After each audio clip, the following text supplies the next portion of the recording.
Kita mga Pilipino, normal sa atong mentality, doon na gani tayo makita nga isyo sa atong isig katao, atong amigo, atong barkada, atong karinti. No? Ang atong ikasultian na atong reaksyon ana, mingon jud tag awa tay labot ana kinabuhi na nila. Bahala pag-usaon na diskarte ilaham na kinabuhi. Which is tinuod man pod tay labot ana kinabuhi sa uban. Bisa pag unsa ka simple problema o simple sa solusyon nga kita kay baluta, first reaction na to mo ginato isulti o tay labot ana nila. Ganta mo example ha. Doon ay tao nagdungo-dungo, nangita sa iyang gis kinahagbong, mga pangutanan, nagusap ka diha. Nahagbong akong gis, pagputanan mo, asa madapit nahagbong? Gilitodlo ang laing lugar, to adito. Nya, ano dahil makanangita? Ay, ngit-ngit man dito, hayag, mandiri. First impression ni mo na, imong reaction, ay pagkagiatay, ay sumang kasihas, utok, ay, mana na lang ka. Pero, wala kailabot kay diskarte, ito niya yaham tong gis, dito yung mukha.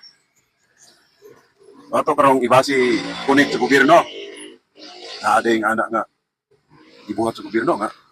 Diri ang problema, lahi ang problema na sa gobyerno nga aspito, manginlabot na ta, na natay pakialam. Kaya kita tanan, kung sa problema sa gobyerno, sa isyo, apektado matatanan, apil matatanan.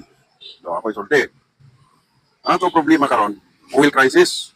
Worldwide, mapulang na ang problema. Pero, makita niyo itong gobyerno, ang inspeksyon, sibuyas, arong, pagani masulbad ang issues kinawatay, kapay chairman sa Blue Ribbon, apil pag hatag og press release nga nabahala siya sa aspito sibuyas,